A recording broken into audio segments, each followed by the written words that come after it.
Isang mapagpalang araw sa aking mga mahal na kababayan. Taus-puso akong bumabati sa lahat nang lumahok sa malawakang Peace Rally ngayong araw. Ito ay isang makapangyarihang pagpapakita ng pagkakaisa at pananampalataya na ang tanging hangad lamang ay kapayapaan tungo sa kaunlaran ng ating bansa.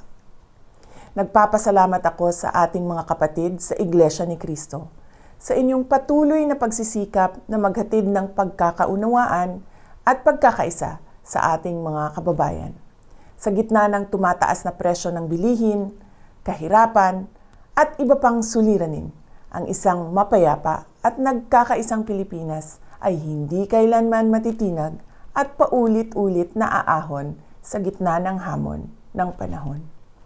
Muli, sa aking mga kababayan, maraming salamat sa inyong malasakit sa bayan.